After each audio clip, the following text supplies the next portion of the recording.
penerangan, fasilitas umum, fasilitas umum, keluarga sekitar pendidikan, ada juga untuk perumahan. Kebetulan juga saya memang tinggal di perumahan. Berarti kalau udah mulai ngajar baru Artinya kalau ada yang lupa masih bisa balik. Kalau makan otomatis di sana ya. Jadi kalau seperti bapak-bapak atau ibu-ibu. Iya. Di Jakarta pun kita nggak bisa kembali lagi ke rumah. Itu sudah jam 6 ke atas, berangkat setengah 6. Kalau setengah 6, kalau udah jam 6 aja udah.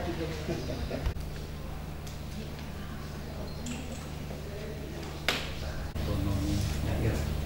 Tentunya otonomi daerah ini kalau dulu luar biasa kita lihat di mana permohonan daripada daerah untuk bisa menyelenggarakan pemerintahan yang kira-kira notabene seolah sebut untuk dilakukan desentralisasi.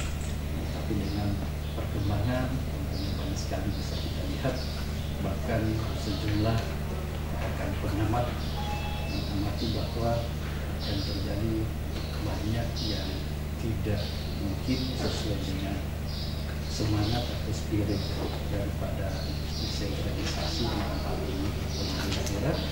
Bahkan ada yang melihat ini menuju sebagian ke disintegrasi bangsa. Belum lagi masalah orang katakan itu adanya raja-raja baru di daerah. Bahkan saya membaca kurang kira-kira istilah demikian. Sama saya pasti di kiri saya wakil rektor akademik beliau Profesor Hasan Basri. Tapi kami bukan rekan itu kemudian Ali kepala perjalanan itu selanjutnya dokter rekan itu ini bosnya direktur pasca sarjana beliau. Tadi ada pertanyaan ibu, kemudian ini semua wakil rektor Hanudin ini dosen senior fisik. Nah, ini tentu beliau memiliki banyak insya Allah pemahaman dan pengalaman berhubungan dengan materi ajar mengajar mungkin sehubungan dengan otomotif. Dan saya minta maaf wakil rektor tidak perencanaan Universitas adalah Bapak Insinyur Andi Hasanuddin Asikin. Ya, itu barangkali yang hadir pada kesempatan ini yang sebenarnya yang saya masih harap sebenarnya dari rekan Fakultas Hukum. Saya sudah SMS tadi mengingatkan tapi tidak ada respon, tapi saya sangat yakin beliau dengan kegiatan yang lain sehingga beliau tidak sempat hadir pada kesempatan kita dari tim dari pembinaan. Dan kami tentunya sangat berterima kasih kali ini Universitas Trisakti kunjungi dan sekaligus dimintai tentang respons tentang otonomi daerah ini sadar dan berhasil seperti yang. Terima kasih. Assalamualaikum warahmatullahi wabarakatuh. Waalaikumsalam. Mungkin warahmatullahi wabarakatuh. Selamat siang dan selamat pagi dan salam sejahtera untuk kita semua. Kami pada kesempatan ini menyampaikan salam hormat dari Kabalitbang Bapak Profesor Dr. Insinyur Edi Siraj di hadapan Bapak Ibu sekalian. Kami sungguh sangat berterima kasih, luar biasa sekali Pak apa yang Bapak berikan kepada kami. Kami tidak menyangka bahwa kami akan berhadapan dengan bapak-bapak yang saya yakin dan percaya begitu sibuk, tapi masih mau meluangkan waktu untuk memberikan masukan-masukan bagi kami untuk penyempurnaan dan penyelesaian penelitian kami ini. Nah, pada kesempatan ini sebelum kita lanjutkan, kami memperkenalkan diri. Saya sendiri Erna Lembangun, mungkin dari famnya Bapak sudah tahu kalau itu dari Sumatera. Ya. Dan juga mungkin dari suaranya Pak ya. Kemudian yang di samping saya Bapak Kolonel Ahmad Saifuddin dari Bandung, Jawa Barat. Kemudian Mas Warsito Hadi dan Ibu Sisi Jadi kalau kita di sini dan Betawi asli. kalau itu Betawi asli Pak. Iya, jadi penelitian berkaitan dengan bagaimana sih sebenarnya pengaruh otonomi daerah terhadap pertahanan negara. Nah, kenapa kami datang ke universitas? Itu juga erat kaitannya karena biasanya mahasiswa itu kalau dulu ada program Menwa yang begitu kuat di dalam universitas karena didukung oleh instansi militer di wilayah masing-masing. Nah, di samping itu juga kami sangat mengharapkan masukan dari Bapak Ibu berkaitan dengan pelaksanaan otonomi daerah itu seperti apa dan kira-kira bentuk yang pas menurut Bapak Ibu itu seperti apa. Kondisi yang ada sekarang di sini berkaitan dengan Menwa dan berkaitan dengan otonomi daerah tidak miss karena kami di sini hanya seminggu Pak. Mungkin siapa tadi yang dari kepala badan penelitian di sini. Jadi kalau kita tidak gali dari informan-informan yang memang betul-betul sudah tahu kuesioner, jadi sebenarnya kita lebih ke arah diskusi. Ya, dan diskusi ini ya kalau Bapak tahu kalau penelitian itu kan tidak harus sesuatu yang normatif, sehingga bisa betul-betul merupakan hasil real daripada apa yang ada di Palu ini khususnya. Karena kami begitu juga terkesan apa yang kami premis yang kami bawa dari sana yang tadinya kami mendengar bahwa wilayah ini sering ada konflik. Dalam bayangan kami ketika ada konflik itu akan menghambat pertumbuhan ekonomi. Nah, 9,80 jauh lebih tinggi daripada nasional yang 6, sekian. Namun kami sampai sekarang belum melihat. Jadi intinya tidak ada korelasi antara konflik dengan pertumbuhan ekonomi. So konflik ini sebenarnya bentuknya seperti apa? Itu yang dari sudah banyak kami ini Pak. Mereka belum temukan. Mereka belum mendapatkan sesuatu yang ini loh penyebabnya. Terima kasih. Saya ikuti termasuk terakhir masalah sarasehan yang berkaitan dengan program-program yang bersifat strategis yang akan dilaksanakan oleh para kementerian untuk 2015-2019 pribadi ataupun indikator tentang keberhasilan pemerintah daerah di dalam penyelenggaraan otonomi daerah. Indikator ini akan menentukan sikap Bappenas untuk mengalokasikan anggaran. Ini yang kami dapatkan yang cukup lain dari biasanya Pak. Karena strategis di masing-masing kementerian, termasuk Kementerian Pendidikan Kesehatan yang ini lebih banyak dilihat Pak, karena memang anggarannya lebih besar. Tapi kesimpulan untuk sementara ini, kesimpulan antar waktu mungkin ya kalau bahasa Bappenas itu, belum menunjukkan hasil yang signifikan. Hasil yang dimaksud adalah hasil pendidikan yang berpolarasi untuk katalisator percepatan pemerintah di setiap daerah. Kalau di breakdown lagi lebih kecil lagi, kami melihatnya apakah otonomi daerah ini diimplementasikan sudah sesuai dengan koridor yang seharusnya dilakukan. Lebih jauh lagi, kami memandang bahwa sumber daya manusia menjadi totality atau indikator yang sangat signifikan dalam arti soko guru yang fundamentalis. Oleh sebab itu, timbullah semacam formulasi kehadiran universitas di setiap daerah adalah bahagian yang tidak terpisahkan dari partnership pemerintah. Saya belum paham, belum tahu sejauh mana partnership itu dilaksanakan oleh setiap pemerintahan mulai dari tingkat kabupaten sampai tingkat pemerintah. Saya dapat gambaran dari salah satu direktur di Kementerian Dalam Negeri ini bahwa kami sudah ada di negara. Artinya itu kembali kepada kemampuan manusia itu sendiri. Beliau-beliau yang di Kementerian Dalam Negeri ini untuk dilakukan kerjasama dengan dengan universitas. Kita mengatur renstra kehadiran universitas atau perguruan tinggi di daerah-daerah itu leadernya mungkin salah satu cendekia dari itu. Kemudian yang kedua, berapa sih formulasi pejabat yang ada di pemerintah daerah ke individualistis? Itu yang kami dapatkan dari hasil sarehan di Bapak. Dan yang terakhir, kenapa kita juga memberikan masukan kepada Bapak Nasabah itu, Pak? Di tempat kami di Kementerian Pertahanan itu kan perkembangan dan kekuatan pertahanan ke depan untuk menuju ke mandiri industri industri pertahanan, kemandirian industri pertahanan. Jadi kementerian kami, artinya ya secara sederhana orang-orang cerdas itu ya pasti di tempat. Sementara ini kami Pak informasi yang kami dapatkan pada Bapak untuk mendukung nanti diskusi tadi. Terima kasih.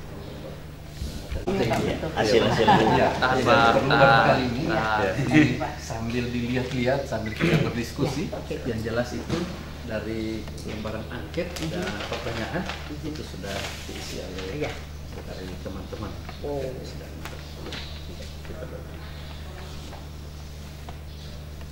Itu yang pertanyaan. Ada juga yang kemarin kami sudah ke Sulut, Manado, terus ke Makassar, Gorontalo. Ini yang terakhir kami di Palu, sama Pak.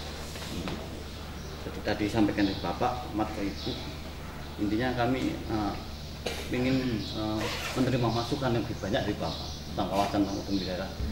Tim Litbang Kementerian Pertahanan dan Keamanan yang saya hormati dan saya banggakan teman-teman yang tergabung dalam forum discussion dalam kerangka memberikan muatan terhadap penyelenggaraan otonomi daerah dan sekaligus sebagai penguatan terhadap beberapa pikiran-pikiran tadi yang dikembangkan oleh tim Litbang, ya, baik dikemukakan oleh Ibu Erna maupun dikemukakan oleh Pak Ahmad dan Pak Wasito.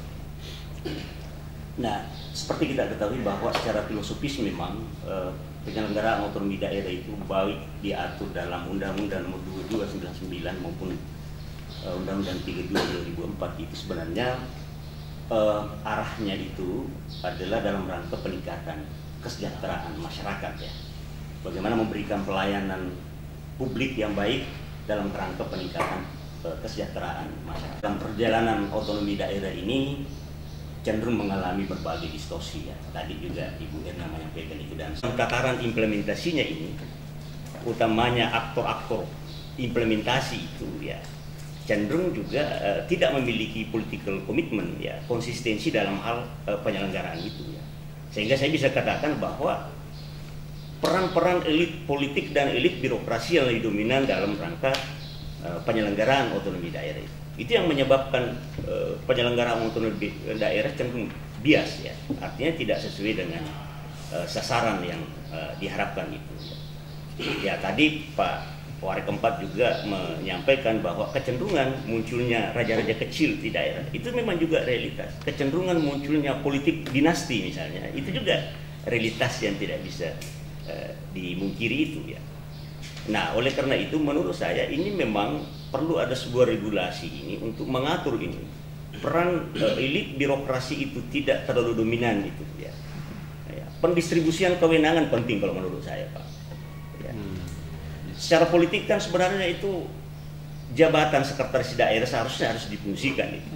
Ini sudah berbagai wacana itu, tetapi saya kira ini juga belum ada sebuah realisasi yang jelas. Bagaimana peran-peran sekretaris daerah itu utamanya sebagai pembina utama kepegawaian, ya, itu yang tidak diberikan.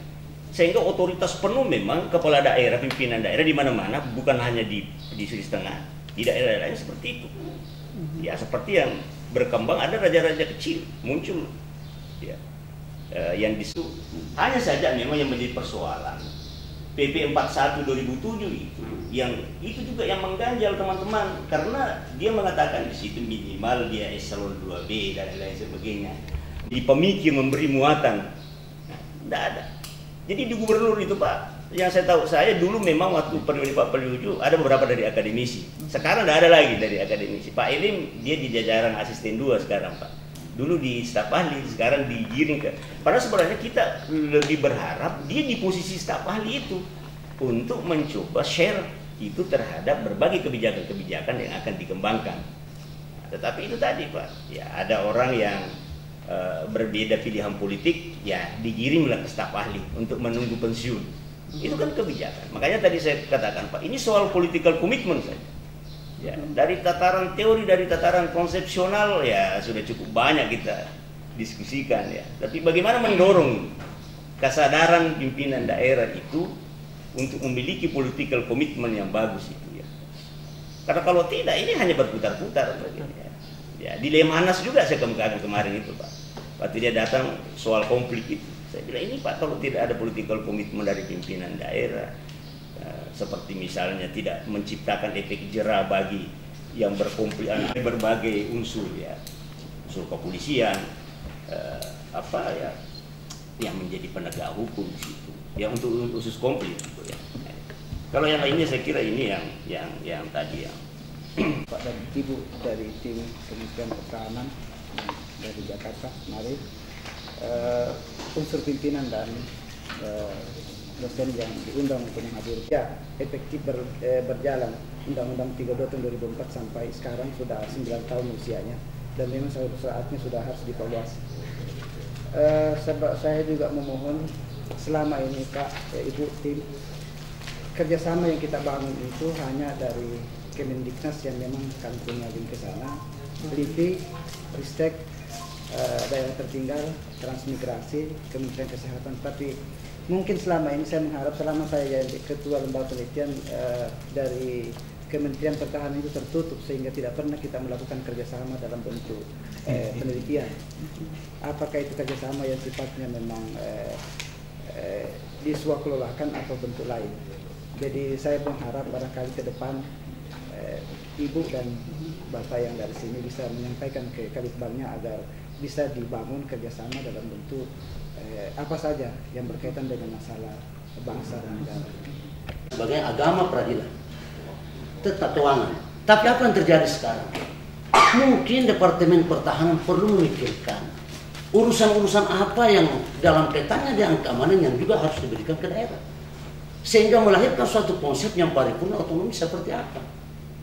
Ya. Kalau kita membawa dalam konsep, sebenarnya ini bangsa ini kualat, saya katakan bangsa ini kualat. Kita sudah meninggalkan nilai-nilai budaya bangsa. Ya. Kalau kita mau melahirkan suatu konsep otonomi luas seperti apa yang ada sekarang, rubah dulu Pancasila. Saya berani katakan gitu. Dasar negara kita adalah demokrasi perwakilan. Kok kita melahirkan pemimpin secara langsung dipilih rakyat? Saya berani katakan demikian Pak. Roh kita memilih pemimpin adalah berdasarkan alinea keempat Pancasila. Dan ini yang dilupakan oleh seakan-akan kita tabu sebenarnya berbicarakan soal Pancasila. Padahal dasar negara kita. Saya kira konsep pemikiran saya mungkin akan jauh berbeda mungkin ya. Justru saya menyoroti sekarang sistem. Kita terlalu euforia dengan demokrasi liberal yang dibangun oleh negara-negara Eropa, Amerika. Padahal kita ini sebenarnya lebih cenderung kepada nilai-nilai sosial budaya. Budaya bangsa kita apa? Gotong royong Pak. Sekarang pemilihan langsung ini bukan hanya sendi masyarakat yang rusak, sendi keluarga juga rusak. Iya, saya berani katakan gitu. Pengamatan saya begitu Pak. Di daerah-daerah yang tidak rasional, ya di daerah pedesaan, konflik antar keluarga itu ada. Akibat berbeda pilihan. Itu tidak saya kira di mana-mana ada. Kenapa? Karena kultur budaya kita seperti itu. Musyawarah mufakat. Ya. Tetapi kalau itu yang sudah diterima berdasarkan amandemen Undang-Undang 45 ya, tapi perlu ada regulasi-regulasi. Itu dimungkinkan. Dan saya sudah sependapat. Kalau misalnya, tetapi perguruan tinggi itu harus menyaring juga. Jangan sampai diberikan ke daerah malah tambah fatal. Iya, misalnya Bapeda, ya tolonglah dicarikan siapa yang pas. Karena di mana-mana di Indonesia ini kan sekarang ini kan take and give. Apa yang kamu berikan kepada Anda, saya berikan kepada Anda. kita tidak mengherankan sekarang ini kalau misalnya politisasi birokrasi ada, karena itu balas jasa. Iya. Kebetulan saya punya riset Pak ya, mencapai gelar doktor adalah birokrasi salah model dalam promosi jabatan. Ya, itu saya memverifikasi teorinya Rix, apa masih berlaku di era reformasi birokrasi Indonesia. Di salah satu wilayah fokus pendidikan saya itu ya, Rix itu masih berlaku. Kenapa? Karena kita memang seperti itu. Kita masih tidak rasional, kita masih irasional. Coba lihat sekarang jabatan-jabatan yang ada di daerah. Ada salah satu ketua Bapeda di tempat saya meneliti, sarjana agama. Nah, itulah tadi dikatakan tadi. Perlu. Tetapi ada juga misalnya dari perguruan tinggi, misalnya dilempar ketua Bapeda, nah itu ada juga sarjana yang bukan bidangnya. Tapi ini juga membuat juga daerah karena apa yang mau dicapai. Kenapa? Karena menempatkan pejabat-pejabat daerah perlu ada mindset berpikir pada keilmuannya. Jadi sebenarnya apa namanya yang tadi yang dikemukakan kawan-kawan itu saya kira benar adanya. Seluruh Indonesia sama, saya kira sama. Nah, jadi saya kira barangkali apa namanya itu barangkali yang saya berikan pokok-pokok pikiran kepada tim peneliti dari Deptan. Jadi sebenarnya regulasi mulai dari pusat sampai ke daerah ini perlu regulasi baru barangkali dibuat. Apakah pemilihan kepala daerah itu perlu dikembalikan ke perwakilan? Karena dengan melihat kondisi yang ada sekarang, nah, artinya jangan kita terlalu tabu dengan demokrasi perwakilan. Kalau memang demokrasi perwakilan yang ideal bagi kita, kenapa tidak? Why not? Jadi saya kira begitu Pak, yang saya dapat sampaikan. Selamat datang di Departemen Pertahanan. Saya ingin sedikit saja Pak menanggapi masalah ini, menjadi diskusi. Kalau yang tadi sumber itu Pak di bidang pemerintahan sosial dan seterusnya, saya tidak belajar dalam seperti itu. Saya menyoroti sisi lain. Tadi dari undang-undang implementasi dari tingkat pusat itu yang dibicarakan.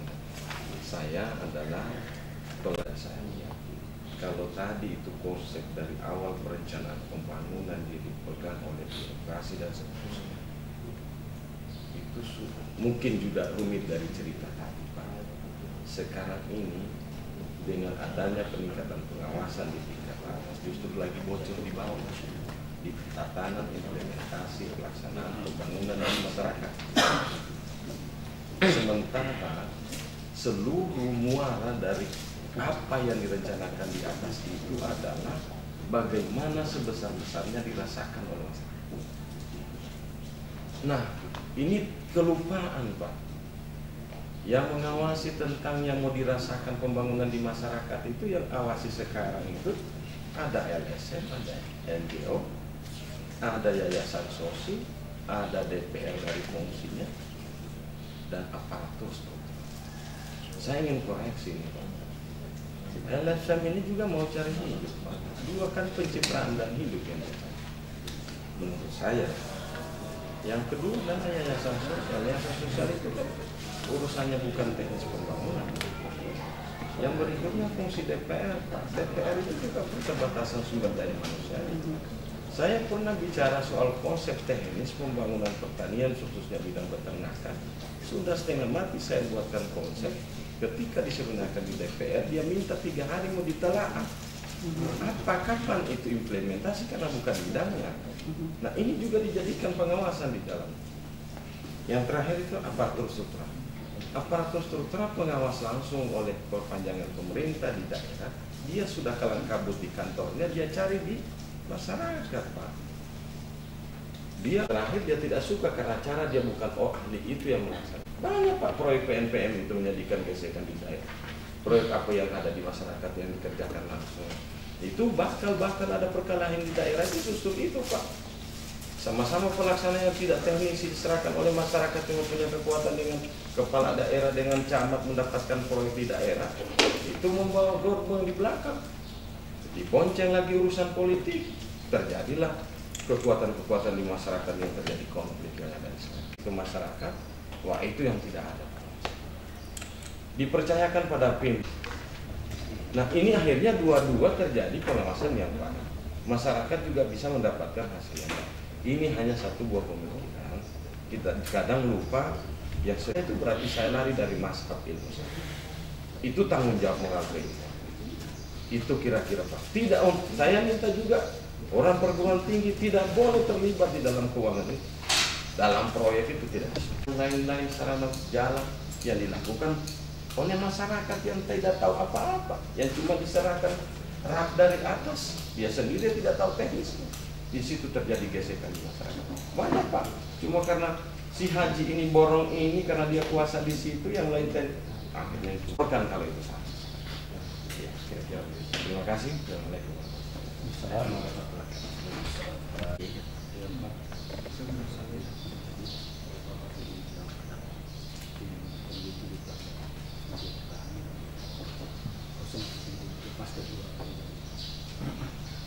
Saya datang di sini karena undangannya jam 9. Mungkin datang jam 9. Ada beberapa hal yang ingin saya sampaikan. Agak ingin menyampaikan atau berkomunikasi dengan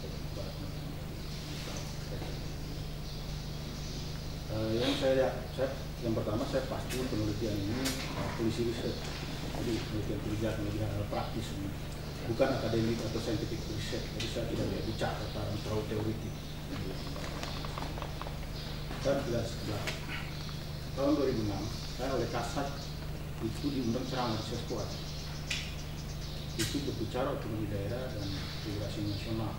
Tahun 2006 masih Pak Rio Mizaria Kudu karena itu yang dihadiri oleh siswa-siswa perwira tahun 2006.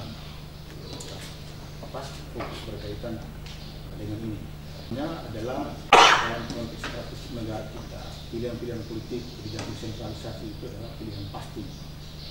Kita tidak berbicara apa dalam konteks sejarah. Saya tidak melihat Indonesia dalam pengalaman 192 negara-negara di dunia ini. Karakteristik Indonesia itu politik desentralisasi itu adalah pilihan terbaik. Tapi tidak harga mati, pilihan terbaik. Alam sangat berbeda. Maka Menko Polhukam, Kementerian Dalam Negeri, UNDP, Menko Kesra itu melakukan tim, membentuklah tim penyusunan naskah akademik.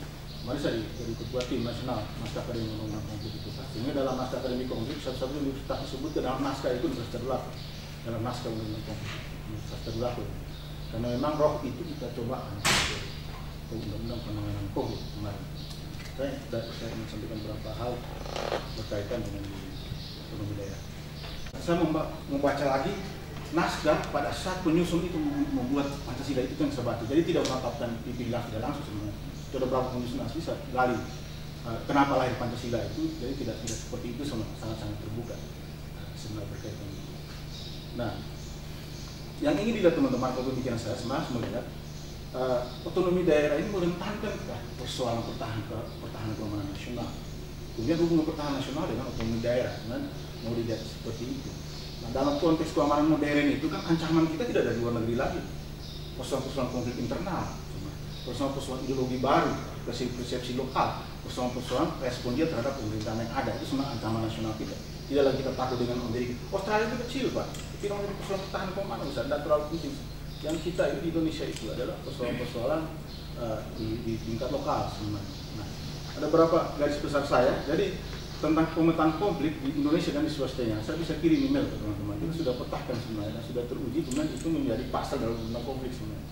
Itu sudah kita atur, bisa kita kirimkan hasilnya itu hasil kajian, termasuk di swastanya. Terlalu panjang kalau saya cerita di sini kenapa, termasuk konflik swastanya dengan beragam hal.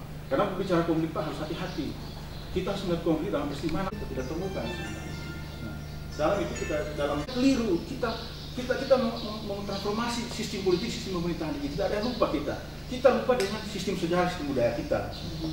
Nah, kita lupa bahwa misalnya budaya kita seperti sejarah perjuangan kita berbeda dengan Amerika. Itu yang lupa. Yang kedua, kita mentah-mentah saja mengambil sistem itu, sementara kita tidak mengkaji bagaimana pengalaman penerapan sistem itu di negara lain. Yang ketiga lebih parah lagi, cenderung sistem tata negara kita diterapkan sekarang itu status quo.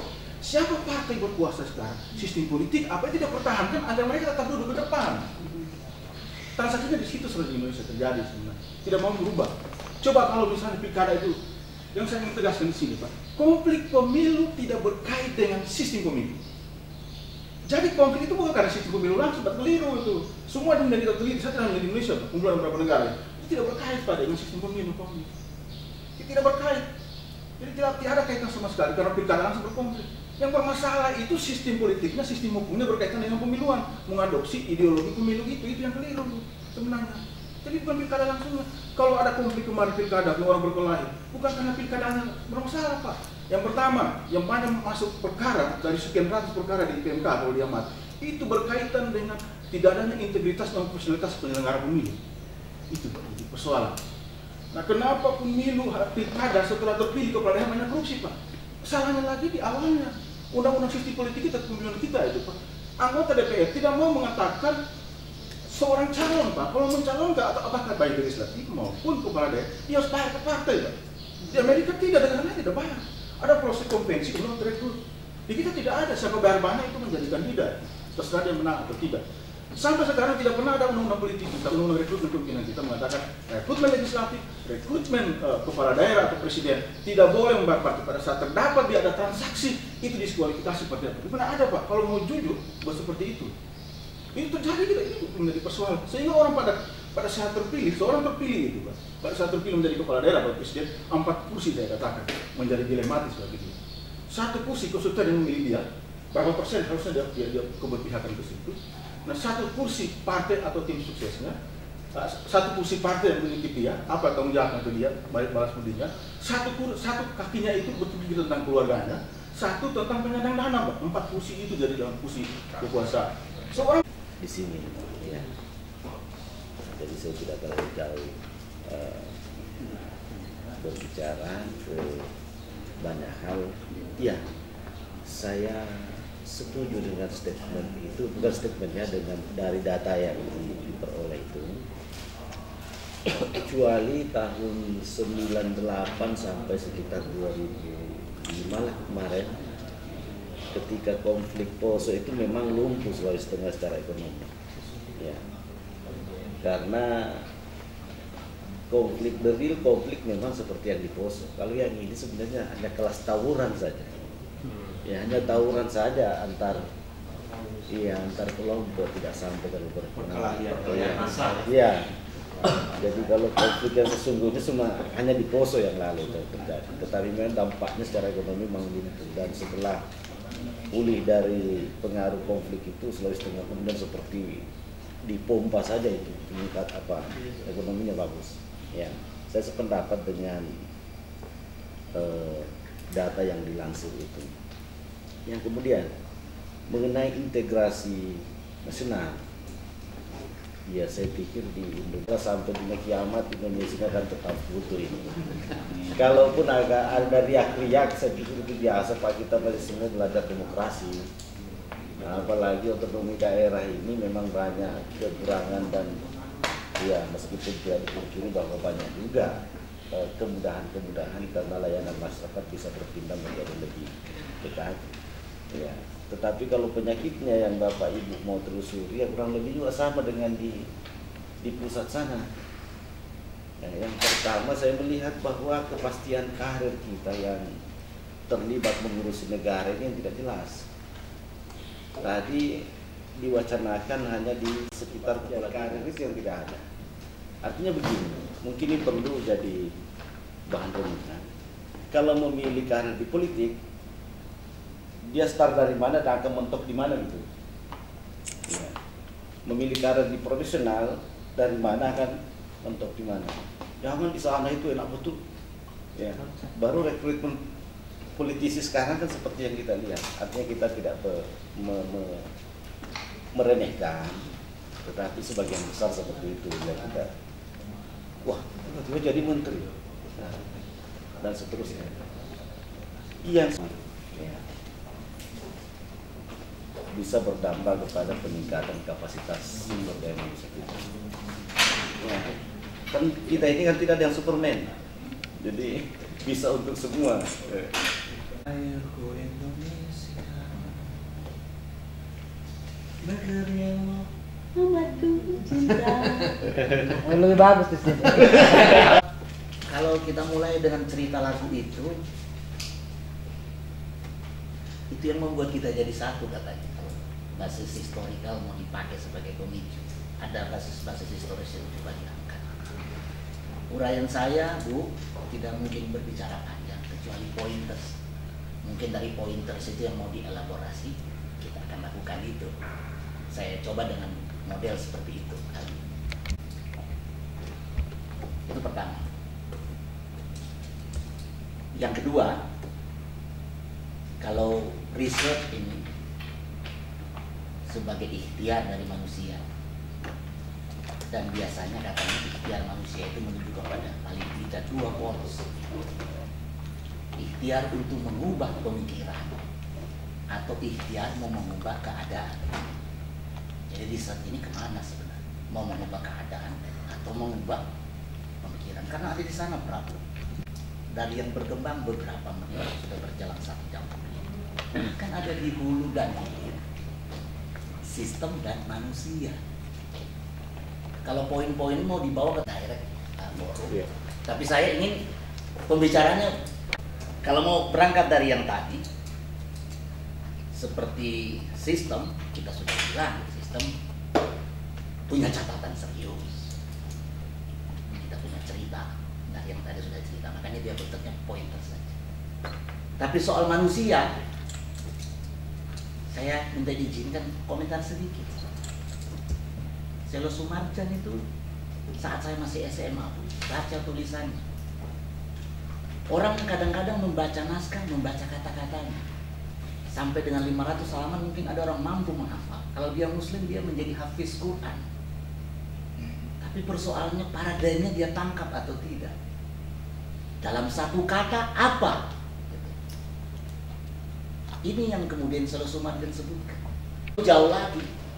Ya kalau mohon maaf kalau saya keliru, ini butuh pembuktian. Itu riset itu perlu dilakukan. Itu. Ini persoalan krusial kalian kecil-kecil. Berkaitan dengan pertahanan keamanan. Bencana sosial. Ada posting bencana sosial Pak, miliaran rupiah. Bencana sosial, bukan bencana alam. Ada postingnya. Kan kasihan itu nggak korek-korek. Sudah, apalagi di Desember begini Pak. Belum ada di Korea. Iya. Oke, saya lanjutkan lagi terkaitan dengan keamanan negara ini. Ada riset itu Pak. Ya, saya FGD beberapa minggu yang lain di dunia. Cuma pembicaraan soal namanya bagaimana penataan izin pengelolaan lahan gambut. Di sana dari NGO memaparkan, dan itu sudah menjadi rahasia umum. Izin-izin itu yang dikeluarkan oleh Pemda lebih banyak itu menjelang pilkada. Iya, perlu dana dulu. Izin itu banyak keluar menjelang pilkada. Ya sudah, saya tidak cerita itu. Itu kan orang-orang hukum bilang mutatis mutandis itu. Ya. Saya tidak mau ceritain Jakarta, ceritain di Paloi. Jakarta saya nggak tahu. Titik nolnya saya tahu, tapi titik kesekian kilo ke arah utara saya nggak tahu. Kait dengan itu, kalau berbicara tentang otonomi daerah dan pertahanan, dikatakan Pak Rizali bagaimana BPU PKI merumuskan, diceritakan sama ahli pertahanan. Kalau kita pasang di sana, gampang amankan yang ini, kira-kira begitu Pak. Ini coba jadi memang negara yang dibangun, didesain juga security. Kalau mau pakai pikirannya Montesquieu, pertahanan yang bagus itu adalah apa? Menjaga hubungan yang baik dengan tetangga-tetangganya. Ya pasti begitu Pak Ahmad yang lebih tahu itu. Montesquieu ajaran klasiknya begitu. Jadi keretakan hubungan dengan sekitarnya juga sebenarnya secara kedalam semakin bagus penetrasi masuk. Lahir yang namanya kebijakan yang regional apa segala macam. Dalam rangka sebenarnya itu security juga. Menuju kepada yang persoalan khusus keilmuan saya, hukum. Kalau berbicara otonomi daerah itu ada hubungan kewenangan, hubungan keuangan, hubungan antar, sebenarnya persoalannya ada di dua.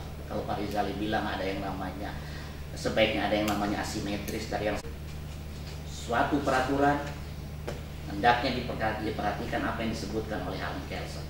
Ada yang namanya keberlakuan filosofis, ada keberlakuan kaidah sifatnya sosiologis. Apa yang membuat kita yang kacau di daerah seperti digambarkan bapak-bapak sebelumnya, itu lebih banyak juga karena peraturan tidak di atas, Pak. Jadi kacaunya di daerah ini regulasi pusat itu yang amburadul. Kita di sini dibuat tabrakan karena ego sektoral. Jadi pembenahannya pembenahan struktural di tingkat pusat, Pak. Sinkronisnya. Seperti contoh, saya bisik-bisik dengan Pak Rizal juga. Kalau berbicara otonomi daerah, seakan-akan ini republik punyanya Kementerian Dalam Negeri. Kan begitu, Pak? Kenapa saya katakan seperti itu? Luar biasa masukan-masukan yang Bapak berikan. Ya, bahkan mungkin kami ketika ada pemilihan yang langsung dan lain sebagainya itu, oh iya seperti ini. Mungkin kami juga harus baca lagi, Pak. Dan kami berterima kasih sekali kalau ada bapak-bapak, ibu-ibu yang seperti Pak Rizal ini tadi, yang katanya ada peta konflik di sini, atau mungkin ada masukan lain kajian-kajian yang ada di sini. Kami sangat berterima kasih. Saya tahu, Pak, tapi menteri itu setiap ada akan rapat, setiap ada saran tanggapan, Pak. Dan itu kami harus siapkan dalam waktu yang cepat. Padahal kami manusia yang boleh dibilang lah kan perlu penelitian, perlu catatan, perlu ini, Pak. Jadi kalau pada kesempatan rasanya seperti itu, sebenarnya bukan semata-mata kebutuhan untuk penelitian itu baik, Pak. Kalau kita kurang mendapatkan masukan yang apalagi real seperti ini. Dan ini yang sangat kami harapkan. Tadi Mas Hadi bilang, loh kemarin Bu kok ini nggak muncul? Jelas kalau di Pemda kita tanya nggak bakal mereka mau sampaikan itu. Mereka tutupi karena itu menyangkut citra mereka. Ketika katakan bagaimanakah sistem rekrutmen di sini, apakah ada kooptasi politik, pasti dia bilang tidak. Saya sebenarnya udah bilang, tapi aturan penelitian kan kita harus tanya dari mereka, Pak. Saya sudah padahal sudah tahu. Ada teman dekat saya yang kebetulan orang Pemda, dan ketika saya diklat PIM 2 bersama dengan dia, kajian yang dibuat adalah tentang itu. Di situ dia sampaikan kok kalau memang bermasalah, tapi ketika kita tanya aparat setempat, dia bilang, oh tidak Bu, kami di sini sesuai sekali, sesuai dengan bidangnya. Hanya kami tidak berani meminta langsung data-data personil pejabat itu, karena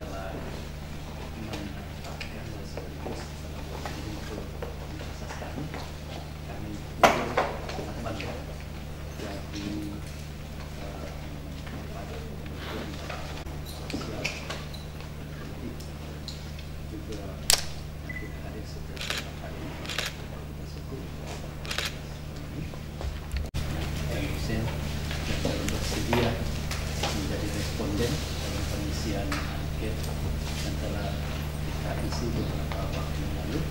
Saya katakan semua angket yang saya sebar itu benar. Saya sebutkan dari pernyataan perusahaan pimpinan ini.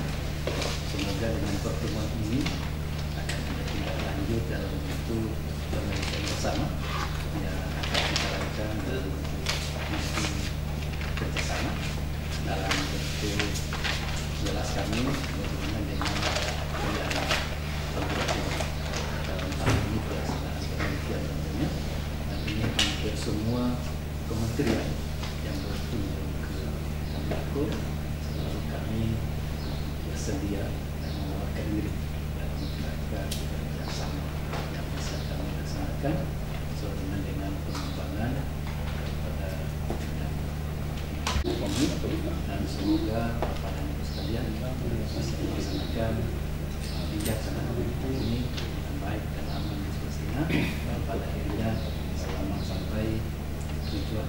Kami lagi merasa bangga kami telah disetujui dan menjadi responden daripada kementerian.